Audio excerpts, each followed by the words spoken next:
New Thought Media Network. We are a global broadcast network of positive music, media, and entertainment, inspiring humanity's evolution along the journey of enlightenment and creating a world of love, peace, empowerment, and prosperity for all. New Thought Media Network. Positively inspiring.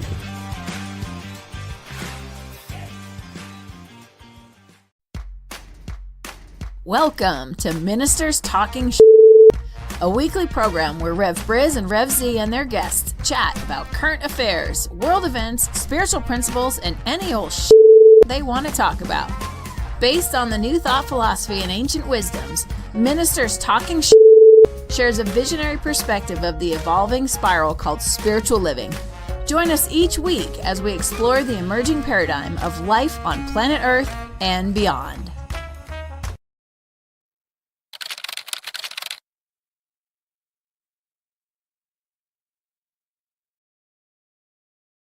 And hello again, dear ones. Dr. Robert with you over here. And Bill. Reverend Bill over here. You got 2 hours on me. You should be more awake than I am. Oh, I'm awake. I'm just... you talk about the evolutionary spiral, and I keep on feeling like I'm caught in an evolutionary spiral that's turning really quickly. Yeah, I feel like I'm in an evolutionary spiral that is really doubling as an industrial dryer. It's getting hot. You are the work boots in the industrial dryer. Clunk, clunk, clunk, clunk, clunk. Good morning, folks. This is Ministers Talking Shit. It's Friday, the 21st of April, and Rev Z is... March. Don't get me too far ahead of myself. That's right, March. And Rev Z is on a family trip again. So I called my dear friend Reverend Dr. Bill from New Thought Philadelphia and other endeavors around the New Thought movement to come join me today. You're not a stranger to the program, Bill, so we can just dive in. No, and stranger is a good word to use with this program. But and thanks for having me. Yes, absolutely. Thank you for being here. Because when it comes to ministers, it doesn't really get a lot stranger than this show. But that's perfect home as far as I'm concerned. Exactly. Feel free to comment, folks. Join the conversation. Chat along, chime along as we go along. Our brother Wayne is here saying newness. Yes. Today is all about newness because... well, the same old shit just ain't working anymore. Or maybe the same old stuff is working so well that it's now becoming apparent that the same old stuff is really not a good idea. That could be possible, too. Good morning, Linda. Good to see you, dear one. Glad you're with us. Thank you. Thank you for being here. So... and Bill, you came. I wanted to dive right in where you came in this morning. You came in with a unique theory, especially for the comedic lovers in our audience, those that love comedic cinema specifically, and old movies. You came in with a great parallel today, and I think you should share it with everybody. It occurred to me this morning that our current administration is very much a parallel for the movie The Producers, the Mel Brooks movie, where, and just to recap the theory there, they were producing Broadway shows and they kept on failing at Broadway shows, but they had a whole bunch of old lady investors who were interested in supporting. So they decided if they came up with a completely absurd show that couldn't possibly succeed, they could get like 500 times the investment revenue, and when they closed the show, they'd just be able to keep the investment money instead of having to pay back all of the investors. And it seemed like a great idea, and they found the perfect horrible show, and unfortunately the scam didn't work because the show was successful, and then they were faced with running a successful show and having all of the infrastructure behind it dedicated to a scam, so they couldn't have a success, and they wound up having to blow up the theater. And the show that they used along the way was Springtime for Hitler. So there they were with a scam trying to grift the public, and unfortunately they're successful, and now they're trying to run a government, and they're having Springtime for Hitler, and the stuff keeps on blowing up. And it's a hit. Well, it's not a hit. It's on Broadway, and people have now bought the tickets, so now you have to do the show. Yes. And they're proving to be not necessarily adept at running this particular program. I have seen a lot of backpedaling lately, it feels like. Well, I have seen a lot of things where, and the observation is that in the first rendition of the Trump presidency, you know, that horror nightmare that we lived through from 17 to 21. The first. There were lots of folks around, you know, where the Donald would say, let's do this. And people would say, yeah, I don't think we want to do that. There's some implications to doing that. And now he's surrounded himself with people who absolutely know that it's a bad idea, but they refuse to say so. Yeah. So he came up with the idea, let's release unredacted all of the 800,000 pages about the Kennedy assassination. Because the conspiracy theorists, you know, think that there's something buried in there, the second gunman and all the rest. They've been talking about that since the 1960s. So he decided to do that on, I think, Monday, and they released all of the documents on Tuesday because they're in the National Archive. They have them. Yep. And there were people who said, yeah, this isn't a good idea. Mm-hmm. But he said, unredacted, release everything. So they did, including about 400 people's social security numbers and current address and contact information. And these are senior people who work in the government now, who have now inadvertently been doxxed by their own team. Yep. Oops. And guess who's going to pay to fix it? Well, we can't pay to fix it because, you know, one of the things that happens, you give out somebody's contact information and social security number, then obviously they're going to start, you know, running all the scams. And it was posted on public websites, and these are notable people. Right. They have to give them new social security numbers. Right.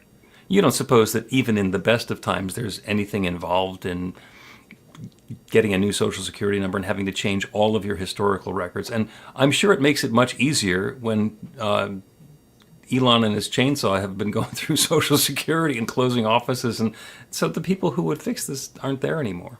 Yeah. Yep. Okay. Springtime for Hitler and Germany. My favorite line in that song was, "Don't be stupid, be a smarty. Come and join the Nazi party." Springtime for... All right. There's going to be some memes after this one, so... You're going to get me singing Springtime for Hitler. Oh, that's... Now there's something that can live on in infamy. In infamy. I saw one, our dear friend Dr. David Alexander posted it, and his comment was, the memes will be classic. And it's that picture. So I don't know who thought this was a good idea, and I don't know how Trump agreed to it, but I guess he signed the executive order to dismantle the Department of Education at a child's school desk in a room with a whole bunch of children sitting at school desks posed around him, and then other adults kind of watching on as if this is some sort of Broadway play. I don't know. Like, oh, hey, here's a good idea. Let's build this set and put people in it. And how much do we have to pay these kids to... Oh, maybe we can get away with not paying them because they're kids. I don't know. I looked at that and I'm just like, I'm waiting for the memes because it is such a horrendous picture. And it's unfortunate because it hides another really horrendous act by this administration. Oh, yeah. Yeah, absolutely. I'm thinking about the old pictures, once again, from the 60s of the children in their desks, but they were underneath their desks hiding from the atomic bomb at that point. And those kids really should have been under the desk yesterday. Yeah. Except we're about to take the desks away. It's crazy to me because it seems to me like this sounds pretty obvious. You do away the Department of Education, it's harder to educate the population, and it's easier to control an uneducated population. So to me, this seems pretty obvious what's going on, but we're still in a point where nobody seems to want to stand up to this guy. Nobody wants to risk everything to stop a dictator. Yeah, well, and that's the bigger picture, hand-wringing piece, which I'm not going to go off into right now. Let's continue with the education thing. And interestingly, the Department of Education is relatively new. Right. It's only been around since 1979, and when he formed it and signed it into the legislation into being, Jimmy Carter said, "Yeah, this isn't going to work the way that you want it to." And Jimmy Carter was pretty smart. Yeah. The whole idea behind the Department of Education was to give education a seat at the table, and specifically a cabinet level seat at the table. Because, some of the stuff had been done through the Department, the Treasury Department, and some of it had been done through Health and Human Services. So there were ways that education was being supported, but it's like, let's put education in its own department at the table. And it seemed like a good idea, and education, I'm passionate about education. Education is the game changer. I went to school when segregation was a thing and stopped being a thing, growing up as you did in North Jersey. And you were far enough behind me that it was relatively successful by the time you got through it. Right. And when I was I was getting ready to go into high school, there were race riots in my town, which was a cause for concern. So getting education to work properly is a huge deal, and dismantling it is a huge problem because it's an indicator of the level playing field for everything else. Yeah, and let's assume that the system is broken. New Thoughters. We've been talking for quite a while that systems need to change, and let's just go with that from that play that the system that is the Department of Education is broken. It seems to me like only a real estate developer would just come in and level everything to try to build something new. Versus, there is good work there. There are good people there. Why not a wholesale reform of the Department of Education versus the real estate version of just knock it all down and we'll start over? And I think it's let's knock it all down and then not worry about it later, because we're spending a lot of money on that and we don't need to spend money on that. Because if you look around the billionaires, the kleptocrats and the oligarchs who are running things, they don't need the Department of Education. They've got private schools they can send their kids to. True. Yeah. So it's just, why do we have to pay for somebody else to go to school? Because, first of all, because it's a good idea. Second of all, because those are the people who are going to go to work for your company. And it's probably a good idea for them to either know something or be able to get along with other people. That's saves a lot of time and trouble in the old workforce later. But it's short-sighted, I think. I think that could be the tagline of the MAGA party. I believe it's short-sighted. Yeah, I believe we're short-sighted. Taking short-sighted to a whole new level, right? Yeah. And there are ways to change things. The Department of Education is something that was created by the government, and the legislature voted it in. And the reason that things don't change quickly is because everybody has their own special interest in it. And well, you can't take this part of the program away because that would hurt these people in my community. And on the one hand, that's really frustrating. On the other hand, that's the way the system works. That's the way that you build something that works for everybody. So you knock it all down. Yeah, you could build something else that works for everybody, but let's make sure the people who are making the decisions have us in mind. Yes. And I don't see that. I don't see that. I've tried very hard to. I think I'm hitting the apathy stage, to be truthful. I'm hitting that stage where it's sort of like it can't get any weirder, and even if it does, what are we? What could be even done at this point until the midterms? Okay, so it's kind of early. We're only 15 minutes in, but it's time to turn to principle just a little bit. Yeah. And in New Thought, because we can continue wringing our hands for a while, and there's plenty to wring our hands about. We haven't touched on the fact that the world's richest man, who has a huge business interest in China, is getting briefed on our war plans with China today. So let's not talk about that. Oh wait, I just mentioned. And what we get to do, they always keep the good news for like noon on Friday. What we get to do is, as Ernest Holmes and/or Thomas Troward said, look a fact in the face and know something better.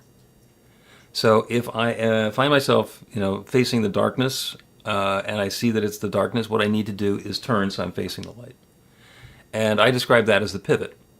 And I don't know what's in the light at this point. I can't describe what it is and what the steps are going to be, and I'm not in charge of how that's going to work.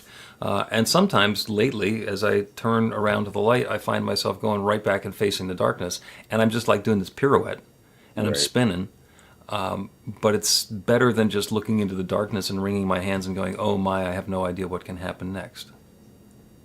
What can happen next is something different. And I think I've, tongue-in-cheek, mentioned a few of the things that can happen.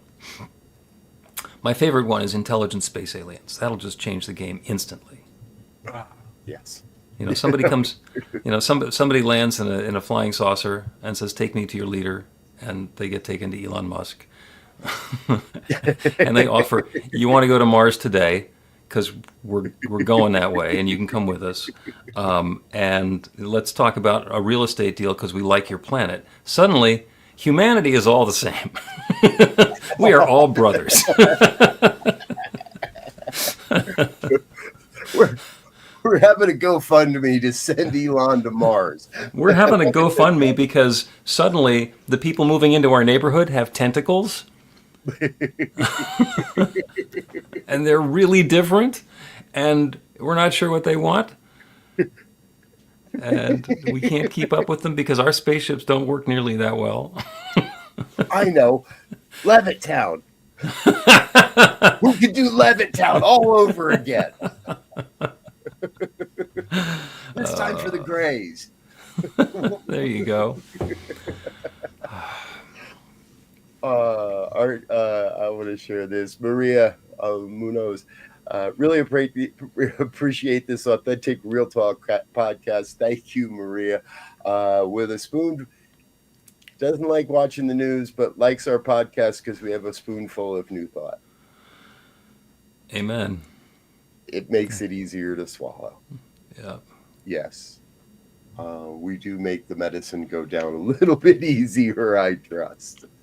So. And I gotta say, our current government makes it really easy to make fun of things. Yeah. They do. It's tough because it also there's less progressive. I'm searching for the right word, because if you say progressive, everybody jumps all over your back, and if there's less good news, and there isn't. It's just kind of harder to get through. It's harder to find the news where humanity is working together to build something better, where people are coming together to create community and society in a new and emerging way. We know those things are happening. They're just a little bit tougher to find because I can't tell you how many there's like a new news outlet every single day trying to push some agenda from the absurdity that we're seeing. Yep. All right. Words is important. Yes. So, there's liberals or progressives, and there's conservatives. And I keep on getting back to that, because I get tagged as a progressive. I didn't usually like liberal, Right. And that was from early on. But progressive, yeah, because I believe that everybody should be have the freedom to do what they're going to do. Everybody should have an opportunity to be who they're going to be, and for the most part, get left alone to do it. I don't care who you sleep with, as long as it's okay with them and they're old enough to know better. That's pretty easy. You want to have a baby? All right, that's not the easiest thing in the world. Do a good job. And are there ideas that we haven't had before? Well, that's the whole basis of new thought. Right. Have a new idea, have a new thought, and create a new experience. So just the nature of it being new means that it's not going to be the same thing that's happened before. Is it possible for the next experience to be better? Yeah. Yeah. Can it be based on the same values that we've had in the past? Yeah. Yes, of course it can. It doesn't have to be the same activities, but the same through line. And originally, conservatives liked to maintain the values. We don't want to spend a whole lot of money on things that are unnecessary and force people to buy things that they don't necessarily want. On the other hand, that idea that we've got that freedom and we can stake our own claim and you can't tell me what to do, that's the backbone of conserving. And I look at then we get into the weird stuff like we're conservative, so we don't want to stop using fossil fuels. Well, maybe we want to conserve the environment. Maybe we want to conserve the fossil fuels. Maybe we want to conserve something other than the laws that let you do what you want to do. So we've kind of muddied what the words mean and just used them as a playground slur. Yeah. Progressive, nya, nya, nya, nya, nya. Yeah, I'm all in favor of not spending money we don't have. Yep, I agree. And that's outlandish. Who would think that something like that would be popular? But and I felt that since the 70s. So when I first started thinking of stuff. I have a feeling we turned serious again. Damn it. Yep. I have a feeling you were thinking before the 70s, but not sure what you were thinking about. So that's going to be a different program, folks. I was thinking about getting a cassette recorder. There you go. You're right. What an amazing way of pulling up accuracies from the past, Bill.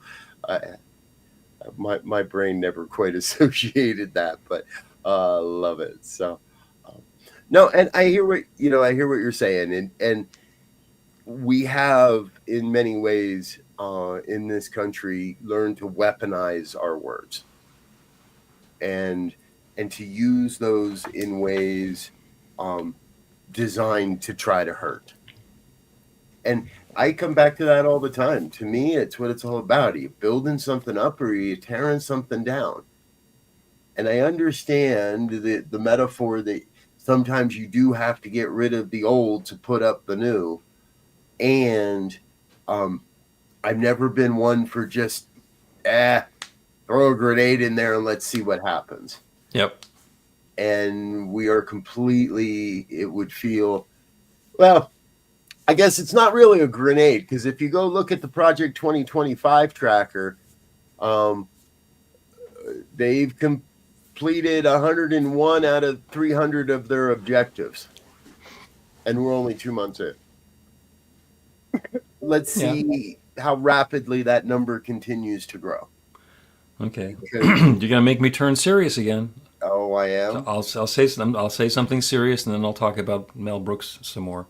Okay. And the serious thing is that the judges are starting to weigh in, so that's slowing down some of the progress there.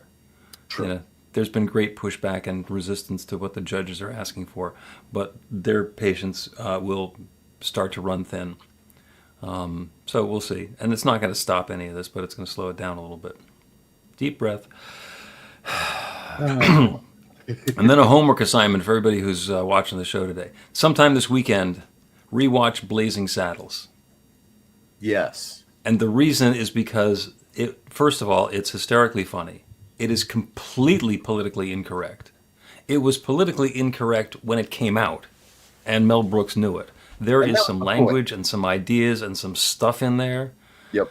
And just watch it because it pushes everything to that absurd level, and you can see what's okay today, what's stuff that's not okay, wasn't okay 2 years ago or 10 years ago, and now is seemingly okayer again.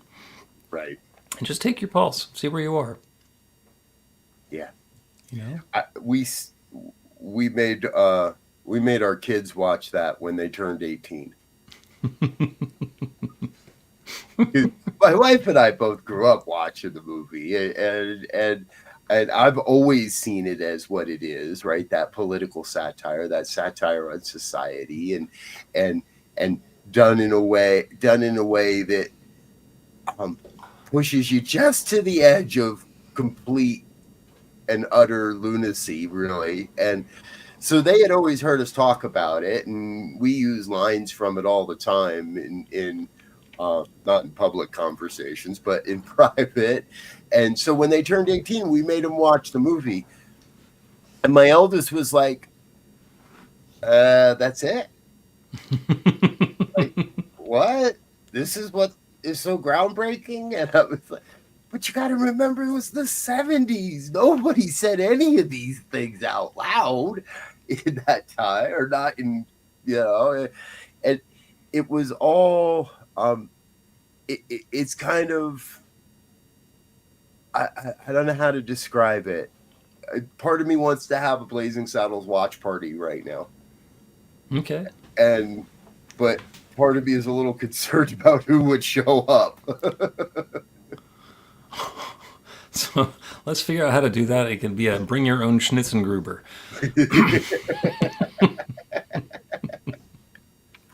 When we were kids, our parents had Blazing Saddles costume parties. Oh, fun. And so I know a guy that's got a Have a Nice Day KKK outfit. Or did. I don't know if I still do or not. I don't know if he still does. He's still on the planet. Don't worry, I won't dox him. But, back then you could actually go out in public in something like that. And oh, yes, it's come back into fashion. Yes, they forgot to Have a Nice Day placard on the back. But yeah, it's Maria says she's in for a Blazing Saddles watch party. Okay, maybe we need to have like an appropriately inappropriate film festival somewhere. Oh, now the wheels are turning. Yes, huh? Yeah, because there are a few. There are definitely a few. But I have, and here's a word I don't use often, Bill. I have hope. And I don't use the word hope very often because I like to be more in that place of trust. Yep. To me, hope turned up to 11 is trust.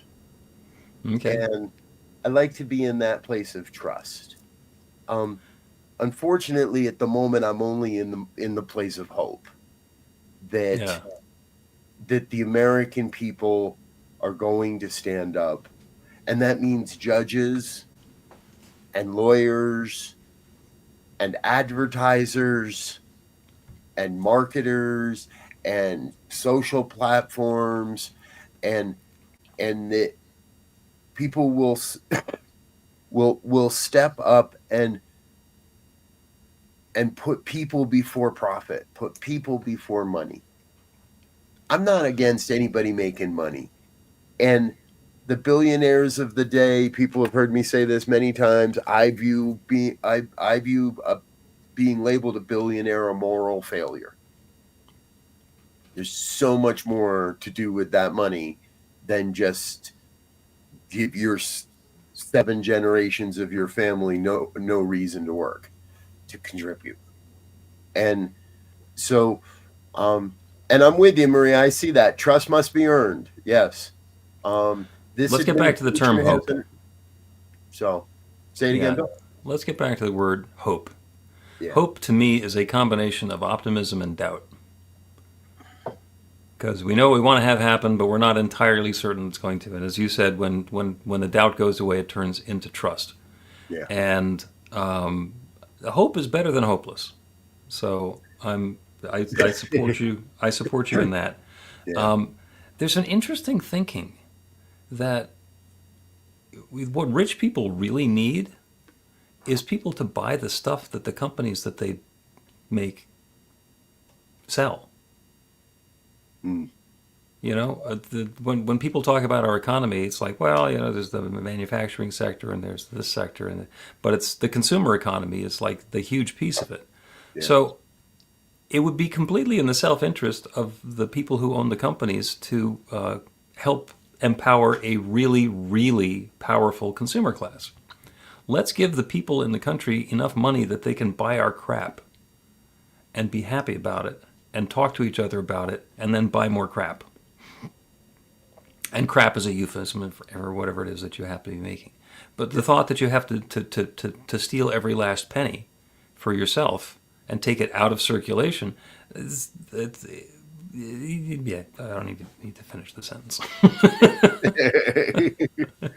Well, and to me it seems self-defeating, because if Scrooge McDuck fills his vaults, then we're going to have to print more money. Mm-hmm. Elon Musk. Some people forget that Elon Musk screwed up PayPal before he screwed up Tesla.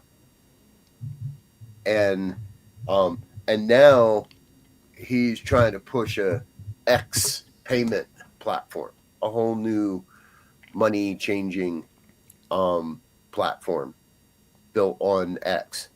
And I've been thinking to it's starting to hit the mainstream news and yada yada yada, and I've been thinking to myself, might be time for one of those types of people to come along and upset all the money changers.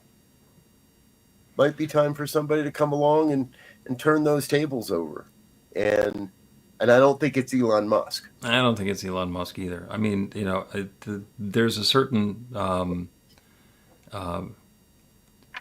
dashing bravery in going into an organization and changing things really quickly and making as much progress as you can, and then fixing what doesn't work. You know, the difference between Blue Origin and SpaceX is that Blue Origin followed the NASA model of engineering for success. Right. And SpaceX engineered for pushing the envelope.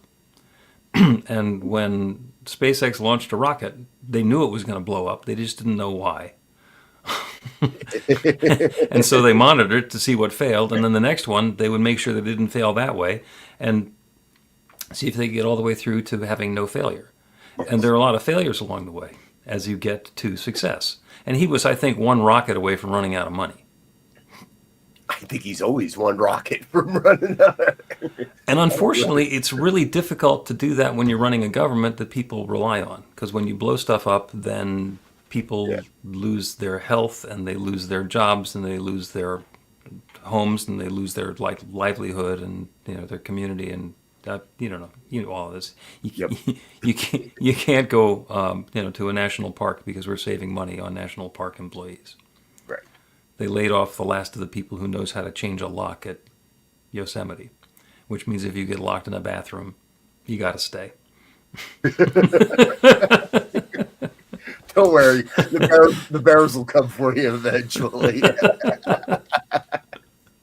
I saw a question the other day. It said, after 8 failed attempts, can we finally admit that Elon has projectile dysfunction?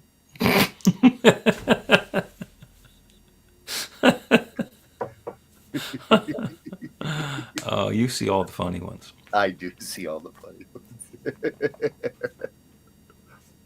what I don't see? I've done a pretty good job of insulating myself from the far right on social media, because I don't see those things. And every so often, somebody reminds me that side of the world exists. And I go look around, and I got to be honest, the far left likes to make fun of people, and yeah, maybe we're getting a little violent by burning up some Teslas and stuff, but nowhere near as violent and oh my God, as I see coming out of the far right. Some of the images that I see that come out of the far right are just, oh baby, turn my stomach kind of stuff. That yeah, we think it's outrageous to watch Blazing Saddles again, but that's nothing. Right, because they're actually building the gallows.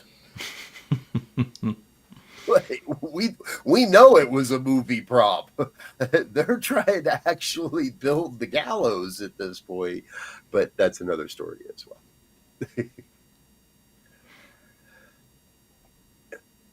Who was it? Where did I know it was Reader's Digest, but do you know, Bill, who originally said laughter is the best medicine? Oh, it was a column in the, and yeah, it was some humorist in the 1900 somethings.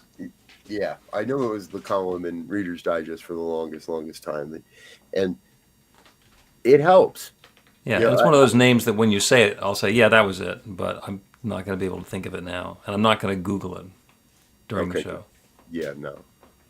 That's actually my job, and I'm not doing my job this morning. To Google the quotes that you thought of? Such work you do, Robert. Thank you. Bless you for it. Well, the good part is because if you Google it and you can't find an answer, then it's yours.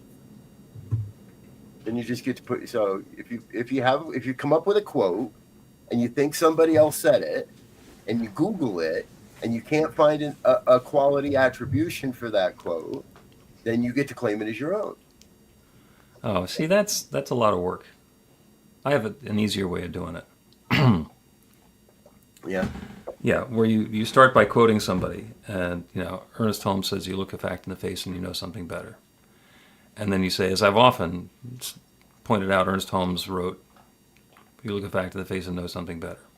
And eventually you say, as I often say. You have to look a fact in the face and know something better.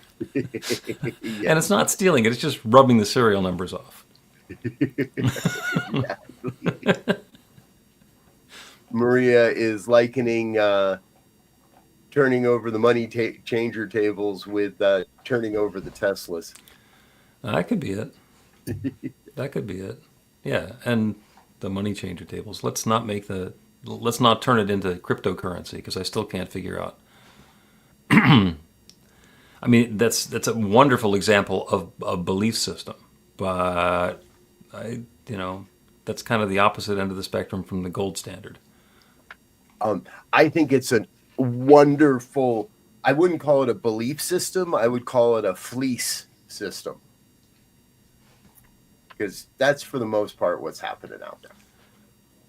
Yeah. Well, if the Hawk-Tua coin making a lot of noise, Joe Rogan making a lot of noise around Hawk-Tua and the rug pull that happened with her coin, but we're not talking about the fact that Trump launched a coin that was an incredibly disgusting rug pull a week later.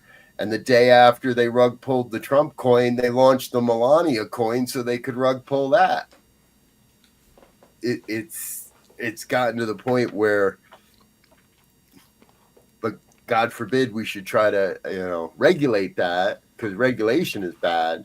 Yeah, you don't want to tell people what to do. To let the consumer beware. And by the way, we have people in our company whose job it is to lie to the consumers. The day they release the U.S. meme coin, the U.S. dollar coin, meme coin, don't buy it, folks. It'll be a ripoff. Yeah, there's a pretty, back when I was doing direct mail, the watchword was, if something seems too good to be true, it probably is. And the modern day analogy to that is, if there's a brand new industry and people are making lots and lots of money, who are they making it from? And what value are they delivering for it? Right. Yeah. All right. Is it time to go back to hiding under our desks, sir? I think it might be. It's either that or it's time to go whip up a good talk for Sunday morning. Or both. Or both. Yes. I'm talking about the pivot on Sunday morning. Yes. The pivot. But unfortunately, you wind up pirouetting. So keep on turning through it. But there's something growing there. Yes. Folks, thanks for being with us. Our special guest today, Reverend Dr. Bill Marchiony from New Thought, Philadelphia. Always a delight, sir. Always a pleasure to have you here. And always a good laugh. Thank you. And yeah, I shouldn't have to say it, but I will just in case. It's always a good laughing with you. I knew what you meant. Okay, good. Just in case anybody else was wondering. Folks, it's another Friday here on the New Thought Media Network, and that means we have a full day of broadcasting. Stay with us, all our normal programming. Get Rich 101 coming up in just a few moments with Sekou Wrights. Morning prayers at 8:15 with a new member of our prayer team, practitioner Jim Babcock, getting started on the team. So you can check him out at 8:15. 8:30 is the morning sip with Rev Melissa. 9 o'clock, Spanish language programming with Emma Moreno. And 9:30, it's the Spanish language prayers. Later today, Rev Skip and Reverend Cynthia Breeze out of Las Vegas are with us for the High Vibe Hour. That comes on at 11 a.m. Mountain Time. 1 o'clock, The Joy Show with Reverend Barbara Jean. I'll be back with the good news at 5. Reverend Michael's here with the Fireside Chat at 6. Yeah, there's a few open slots in there if you want a show, so let us know. I'm Dr. Robert on behalf of my co-host, Reverend Bill, today. We want to thank you for being with us and wish you a fabulous weekend. Until next time, peace and richest blessings. Bye now.